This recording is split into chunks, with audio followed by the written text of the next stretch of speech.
clicked. Hello, everybody, and welcome to the Nerd Ledger. I'm Cage, joined as always, or most of the time, by Chair. Most of the time, yeah, I was gonna say like 75% of the time. Sometimes I can be pretty darn lazy and be so lazy I don't even want to podcast this week. But, It's that's okay. the life we that's the life we live. Yeah, it's the life we chose. Yep. Today we're gonna talk about Daredevil because we Devil. gotta finish it up. Yep. And any news? Any news going on? Oh, well, I mean, yeah, there's always news and mostly. Let me see what I have saved because I haven't looked at it. Yeah. Bo DeMayo's still talking shit. Ryan Coogler talks about Black Panther 3 being delayed. Vincent D'Onofrio explains Kingpin can't appear in movies because of rights issues. John Boyega said he would want to play. Who did he say he wants to play?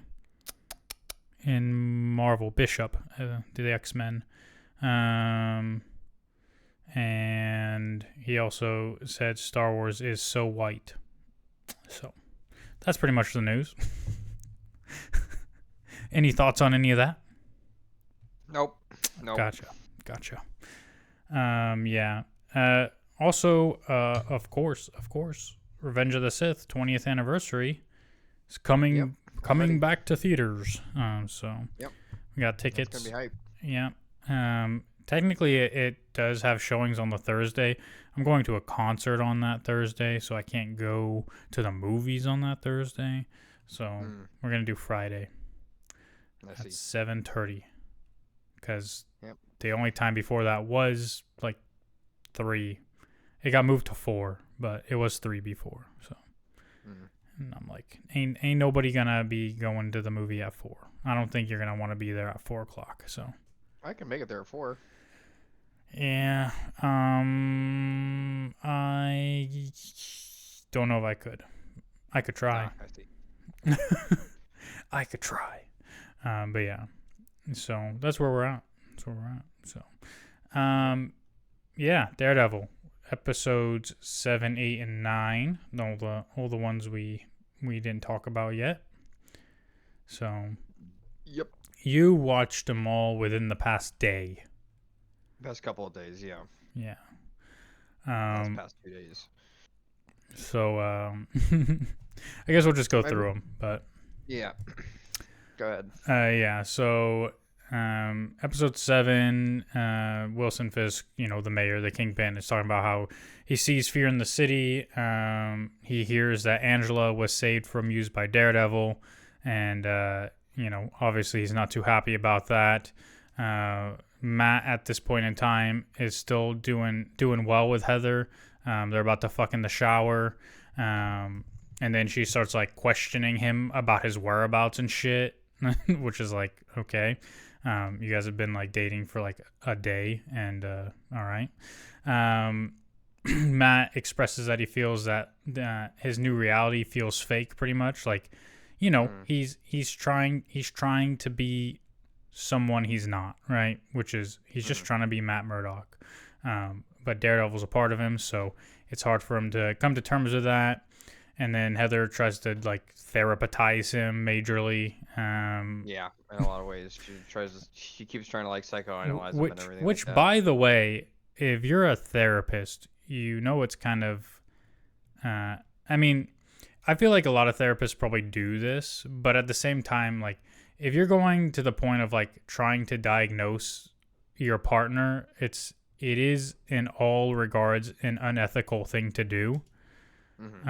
But like in terms of your profession, not like, oh, you're a bad person for doing it. It's just, like my wife has, she's done some therapy in her line of work, and she always says, you have ADHD, but I can't tell you that. It's not ethical.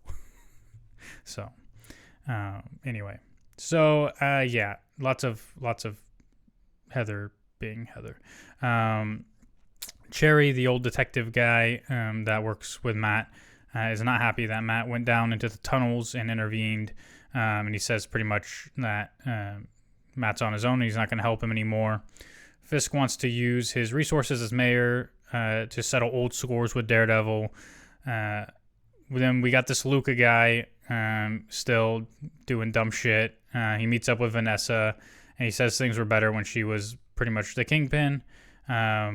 We find out, well, we kind of already knew, I think, but we see that Muse is a patient of Heather's as well. Like, everybody, there's one therapist in the whole fucking city, and it's Heather, right?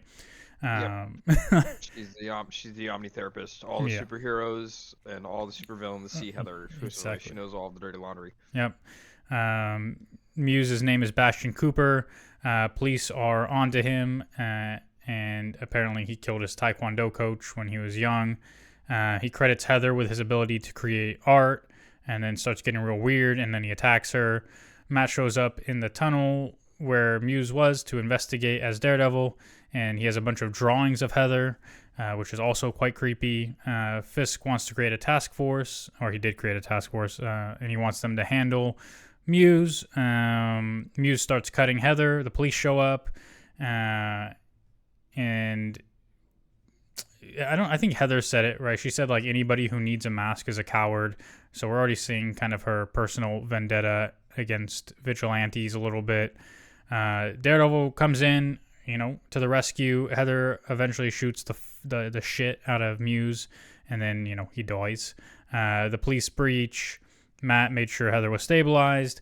Fisk wants his task force to take credit. Daniel, who's his, right-hand man, threatens BB to remove coverage that Daredevil took out Muse. Heather's clearly traumatized. Fisk takes credit, and Vanessa is taking control again. She gives Luca Fisk's location, but it was a setup. Luca gets shot in the face. So that all happened in episode 7. And listen, Heather was already starting to get annoying in that episode, and it only gets worse from there. How did you feel about the episode? Is it still in line with how you were? No, I wouldn't say it's still in line. I would say the show gets better over time. I wouldn't say it's up to snuff of the old original OG show that I really enjoyed. So I guess it's my turn to be the angry critic that. My turn to be the angry critic that said, upset and things. No, it's not as good as it used to be. I don't think that's an angry critic thing. I think it's a fair criticism of the show that, when you compare it, it doesn't stack up necessarily. Because to me, they at a foundational level feel like different shows. Yeah. And so this one feels more grandiose, just doesn't have that same gritty, dark feel. I don't know, it's just something about parts of it does, but it, what's really funny? We'll get to all the violence in the finale, but even though it's more right, I think everybody kind of agrees that it's a lower quality product than what was on Netflix, in terms of everything, production as well as it feels lower budget, right? But even then, some of the violence feels too refined almost.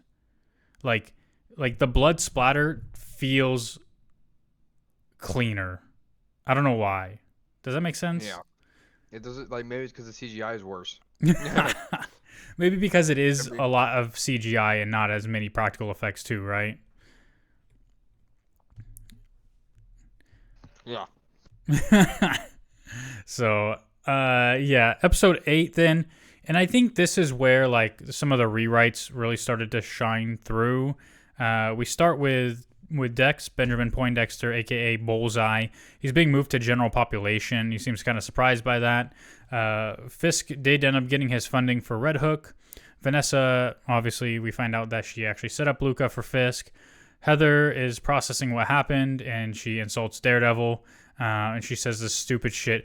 Daredevil didn't save me. I saved me. Okay, listen here, lady. If Daredevil didn't show up, you would have died. Okay? And even then, he still prevented you from bleeding out. So, not only would Muse have killed you if he didn't show up, you would have bled out if he didn't do anything about it. So, okay, you didn't save shit. Okay? Anyway, Fisk's man, Buck, shows up for Heather. is it Buck? I don't remember. Someone shows up for Heather. Fisk brings Vanessa to Adam. Matt finds out Fisk is a client of Heather, and it's causing some problems in the relationship because she's being fucking annoying still. Vanessa ends up killing Adam. Dex wants to talk to Matt, and we find out he was moved to general population because of Fisk. Matt is piecing together a conspiracy about Foggy, Dex, and Kingpin. Matt meets with Bullseye. He assaults Bullseye. Bullseye escapes. Matt finally shows up to the ball really late, and of course, Heather's annoyed, but she's also still annoying. So Kingpin calls out Jack, Jack as the swordsman, and you kind of see him start becoming the Kingpin in full force again and threatening people in order to get the things he wants. BB does some anonymous reporting, like she's, obviously been threatened by Daniel, but she's still trying to figure out the truth of everything. Dex shows up to the ball. Vanessa, we find out, hired Bullseye to kill Foggy, and Matt confronts her a little bit, and then he takes a bullet for Fisk. So what? A very dramatic scene. Was that were they trying to remake a comic book cover or anything with that? I don't with that scene think so, but they're obviously drawing from like the past decade of a lot of Daredevil comics, which is kind of funny when you put it in context of like what's actually happening in New York right now with their mayoral race.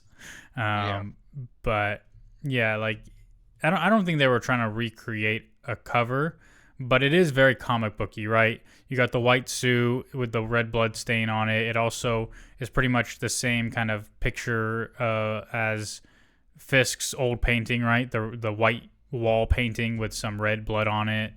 And that's kind of like your aesthetic for Fisk throughout this series is the white with the red. And it's also kind of symbolic and thematic of like Kingpin and Daredevil, right?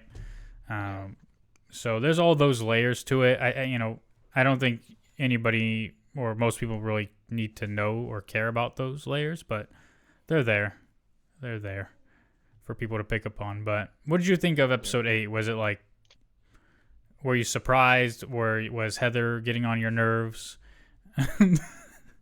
Because listen, Heather, I thought she was always a little like just extra like when she was psychoanalyzing in the early episodes, right? So I kind of like was on the Heather hate train early, I guess. Huh? Yeah. But I just thought this was very dramatic when he took that bullet. I thought it was like I love really dramatic stuff like that, so I really kind of enjoyed it a bit. I didn't really think much else of it. Like I just thought it was like I guess he's got to be, of course, he's got to be the hero. He's got to save him. I think all the good stuff. It's weird. I don't know. Like maybe I'm kind of mean saying this, but like I feel like after watching the finale, like that's when all the good stuff happened that I've been like waiting for, I guess. Yeah, and that's what I mean by like you could tell like where kind of a lot of the rewrites took place because like it feels almost like a different show at that point, right? Like the finale is what a normal episode of the Netflix Daredevil show would kind of feel like. Like you would get that all the time though, right? Like it'd be like every episode you get stuff like that. Whereas like here, it's like they saved it all for like it was a slow burn. It was more of a storytelling episode or like series, but at the same time, like everything on Netflix was all about the storytelling as well. It was just deeper and the quality was a lot greater, so. But yeah, that'll bring us to the finale. So. In the finale, we start with a flashback to a year prior where Vanessa is visiting Bullseye in jail, getting him out to kill Foggy and his client because Foggy was going to expose some of her business practices when it comes to Red Hook. Matt is in the hospital. He wakes up and immediately says Karen's name, which is like kind of awkward. And then he's like, Heather. And then... his voice is very memeable this season, isn't he? Like does he seem less intimidating than before with his weird voice and everything like that? it's not the voice to me. Like,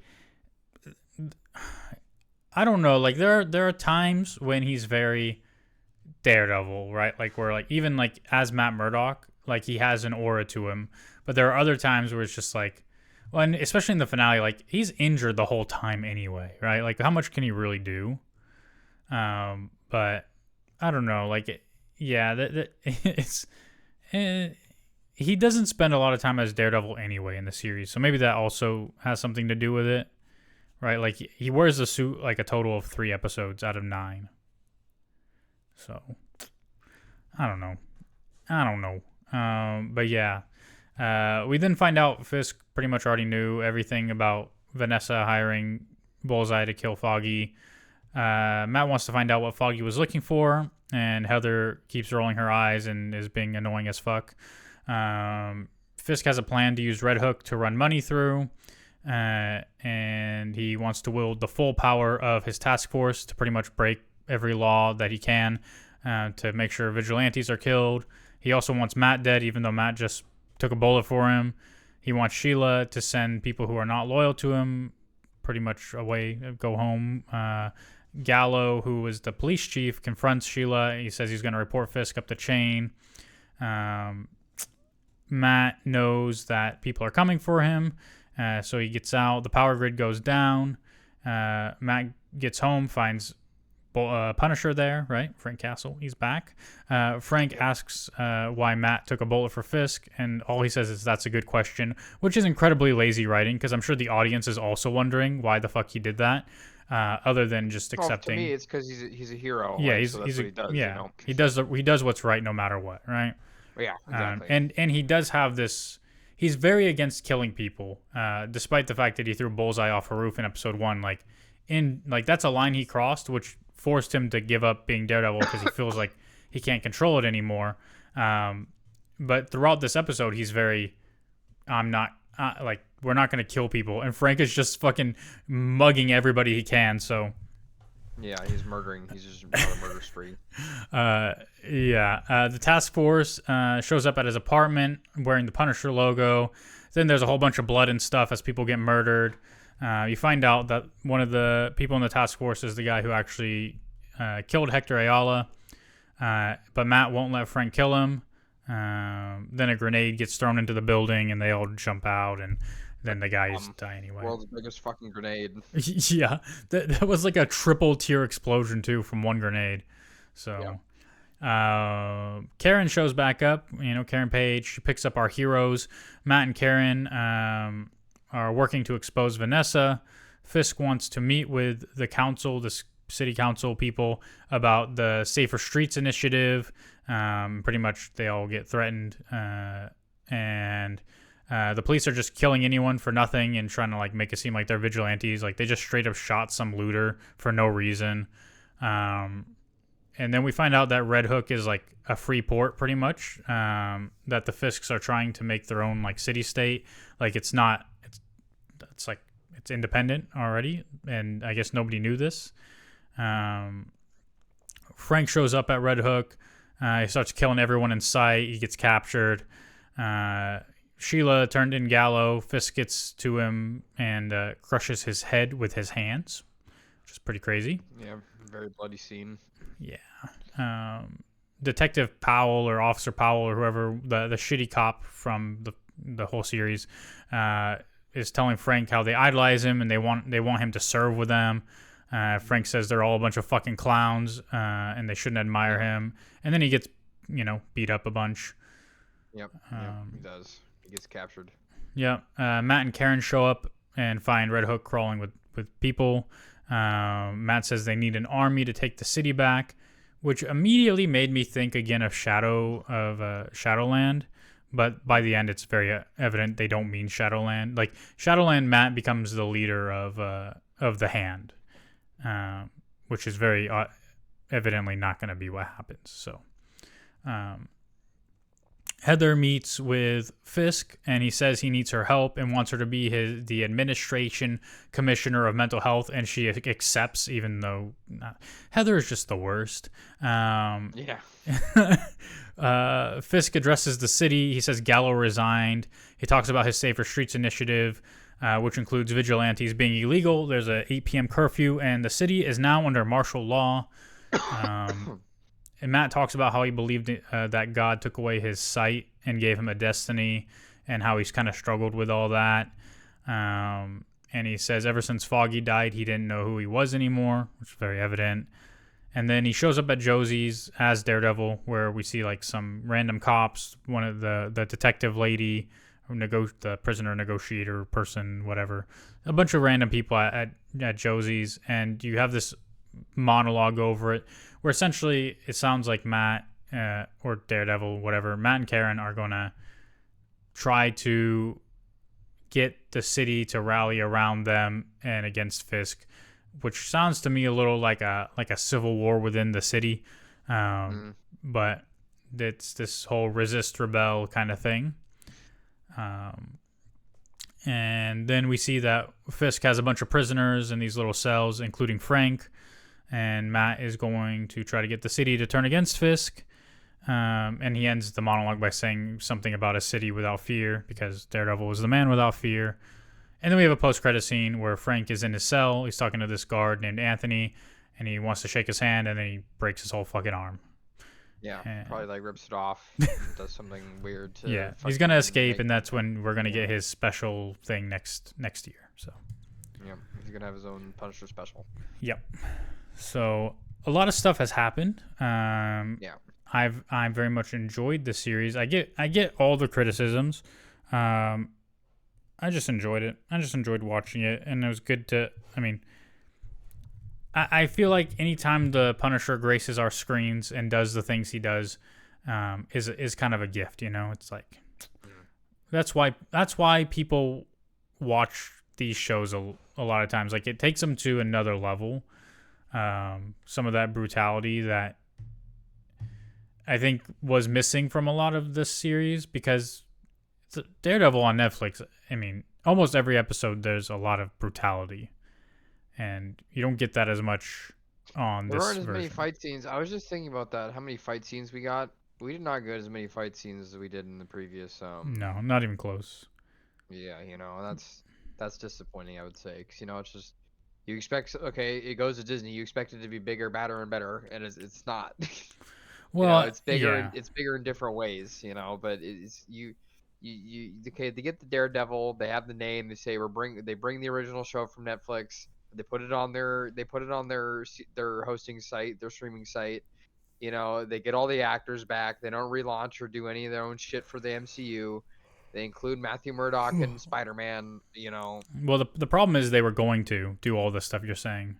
That was their initial plan, and they had already produced a lot of that. And then everyone kind of was like, what the fuck are you doing? Nobody wants this. And they redid it. Right? Because originally it was also supposed to be 18 episodes. And so they reworked it, made it 9 episodes. And a lot of the rework came later in the series, which is why like the end finishes off so much stronger than the beginning, I think. Is because, yeah, their initial plan was they weren't going to have Karen or Foggy. They recast the Vanessa, and eventually they went back on it and brought back the original Vanessa actress.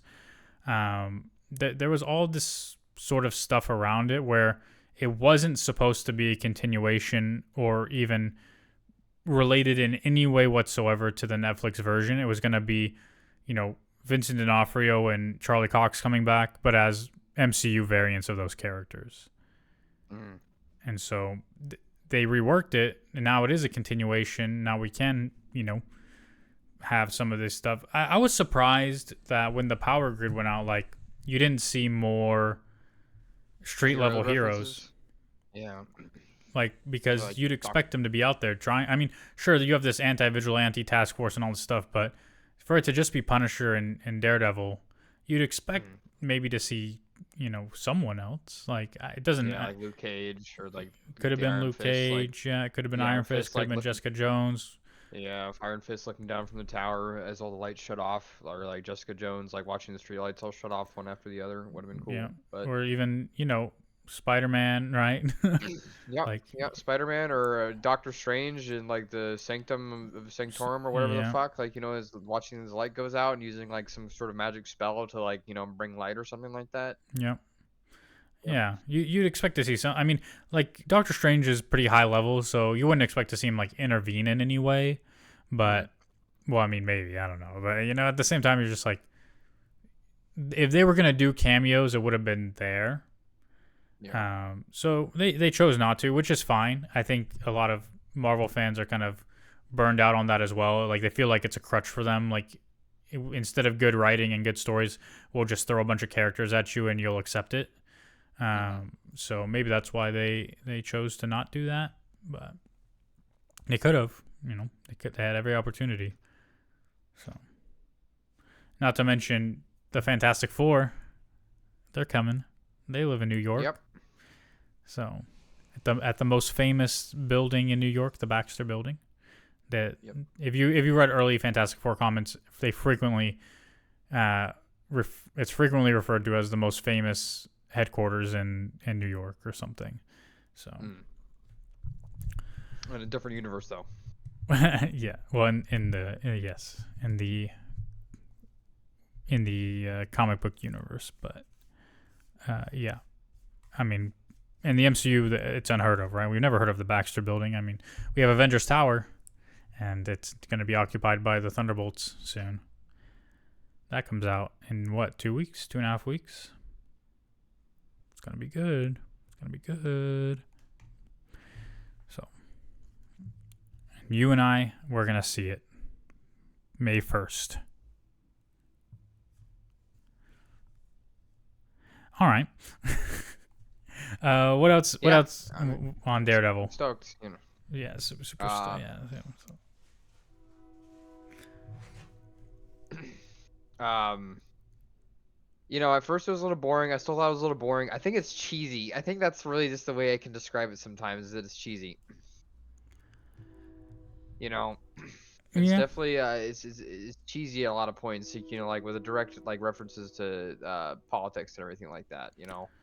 So Yeah. maybe you could draw those references if you really wanted to, but like they said, if you go looking for the references, you can find them no matter what. Like if you're looking for them, you can find them no matter what, right? Most So of the time, yeah. If you're looking for something to be annoyed at, there's always going to be something you find. But I feel like it is very prevalent in this show. Like mhm. the and you don't know necessarily of like when they were producing it, what was going on in the world. Like it's easy now, we're like, oh well, we know all these things that are going on in the world, so it's easy to be like they were totally going for that. But at the time that they were making the show, it probably wasn't like this. So it probably isn't necessarily that, but people will draw those lines. People will say Wilson Fisk is a parody of Trump or whatever, and all this stuff that's going on is like very similar and blah blah blah. And it's like, sure, yeah. And the two people currently running for mayor in New York are a guy who was charged with bribery.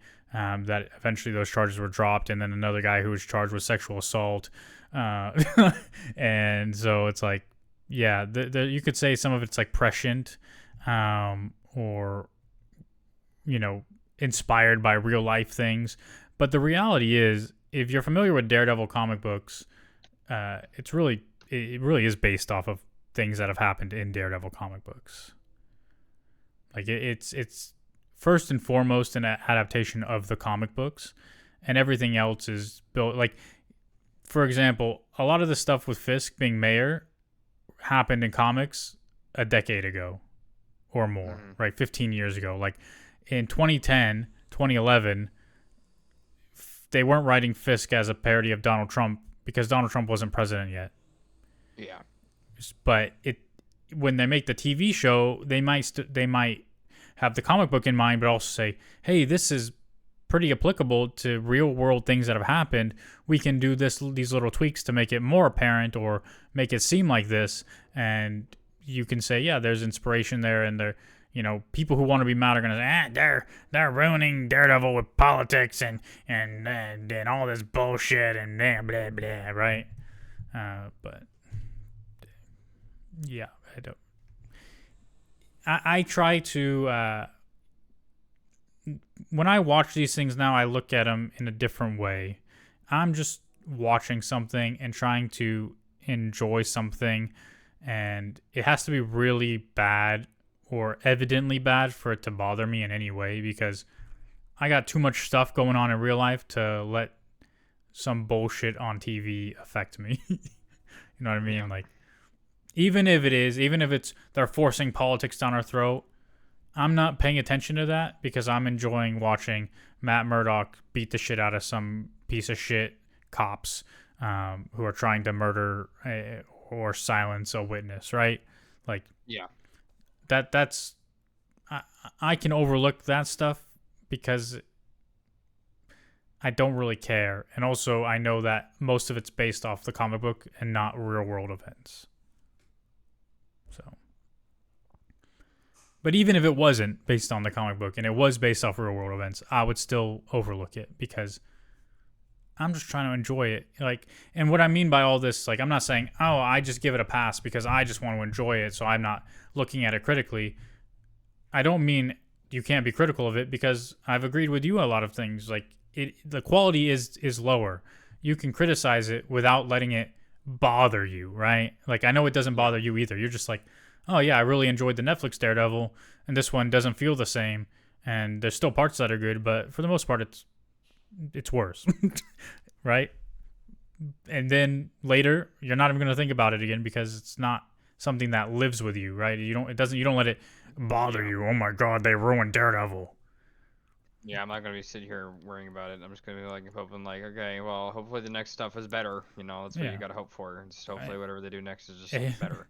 And the reality is, Netflix's Daredevil seasons 1 through 3 are available on Disney Plus to rewatch if you want to enjoy them. So, Yeah. you know what I mean? Like, it's not like it's all gone. Like, it's not like this new series destroyed those episodes. Like, they don't exist anymore. They still exist. If you prefer that version, you can watch that version. That's just the reality of life, you know. So it's the same with Star Wars. The new Star Wars movies don't ruin the old ones. You might not like them, you might not want to rewatch them, but you can always go back and rewatch the ones you do like, and they're still just as good as you remember. So Disney ruined Star Wars. Yep. So there's not much else really. Yeah, the show is just it was just a show, like, you know, it's just like all the other Disney Plus shows, you know. I feel like it's gonna be like, okay, it's gonna make small, it made a bigger wave than normal because it was like Daredevil, right? But it's gonna fade into irrelevance, like, eventually. It's kind of like where I'm just kind of thinking about right now, like, what was the point of it? Hopefully we'll just get more Daredevil, I guess, in the future is kind of what we're hoping for. Yeah, I mean, Marvel's stuck between a rock and a hard place, right? They want to make things that people want to watch, but they also don't Hmm. want to make things that you're forced to watch in order to understand the other things they want to make, right? And they're kind of Yeah. stuck there. So there's probably a lot of cool things they could have done in Daredevil to try to help push the MCU forward in some way, shape, or form, but they probably shied away and didn't want to do those things because they don't want to say, oh, hey, by the way, guys, now you got to go watch Daredevil before you watch, Secret Wars. Like, they want people to go watch Doomsday and Secret Wars without having to worry about a TV show. And so I think they're trying to strike that balance, and for the most part, they've done an okay job. But there's still people that believe that if Marvel puts it out, everything's connected. You need to watch everything, and so they just gave up. But you don't need to watch Moon Knight, Miss Marvel, either season of Loki or whatever to understand where things are in the MCU. You should watch both seasons of Loki because they're pretty decent. Yeah. And yeah, so but people feel that way. Like, even Falcon and Winter Soldier, right? Like, you didn't have to watch that in order to watch Captain America: Brave New World, but a lot of people maybe felt that they did, which is why the box office wasn't great for the new Captain America movie. Yeah. So, and Marvel hasn't been putting out films to the quality that they were even 5 years ago. So I think that's where some of the struggles come in for people. Yeah. And movies are expensive. We talked about all this ad nauseum. So Yeah, we have. So closing remarks, I guess, on Daredevil. Uh, it was to me, it was good. To you, it was great. Um, I think we're both excited for more Daredevil stuff in the future. And Punisher series around the corner would be cool. And yeah, we're seeing Revenge of the Sith in theaters next Friday. That's Yep. gonna be fucking awesome. Yep. Like, what else do you say Absolutely. at that point? Yeah. Well, But for me, Daredevil, this series, Born Again, is a solid 7 out of 10, I would say. hmm But again, to the greater point, the Netflix series every season is at least a 9 out of 10. So yeah, that's your difference. Like it's a solid entry for to me. It's a 7 out of 10. It's pretty good, but it's not. It doesn't do anything to make you go, holy shit, that was spectacular. That was great. That was amazing. It's a solid show that you can sit back and enjoy, yeah, or get bored by. Because to be honest, about half of the series is a courtroom procedural drama, which I think they wanted most of it to be that before they reworked it as well. So imagine 18 episodes where the majority are courtroom procedural drama. Right, yeah, that's tough in a Daredevil show. that, yeah. So anyway, yeah, I think that's it. Well, maybe I would have enjoyed it because I like the law stuff, but that's just me. Yeah, I mean it's good when you have like one big trial, right? Like the Hector Ayala thing was interesting as a courtroom thing, but if you're doing it like all the time, which they weren't even really doing, most of it was like we have these cases we should be working, but Matt's never available. Because he's the Daredevil. Yeah. Also, Heather will most likely be dying next season. I'm calling it now. Oh, and also, I remember mentioning it, and at the time I said I don't really like talking about comic book related things that deep in the weeds, where people were saying Foggy was faking his death because of the Easter egg in the episode, with the comic book hmm issue where he faked his death in the background. And I said it's really deep in the weeds, and I'm sure it's there just for people like you. He's dead. They're not bringing him back. He didn't fake his death, and I think we can safely say that he's dead. So He's dead. yeah, Dead as fuck. it's not an I told you so. It's just an explanation as to why I don't typically go like that deep in the weeds and be like, well, this must mean this because there's an Easter egg about the comic book issue. In the episode where Foggy died, and he fakes his death in that episode, so he's clearly not really dead. He's just faking his death. Was that good? Yeah, it was pretty good. Okay. You just needed glasses to push up. Okay. Anyway, I hope you guys enjoyed. Have a great rest of your evening, morning, dinner, day. Well, I don't fucking know. Enjoy your life. Like, comment, rate, review, subscribe. Do all those things, and we'll see you next time. Ciao. Later.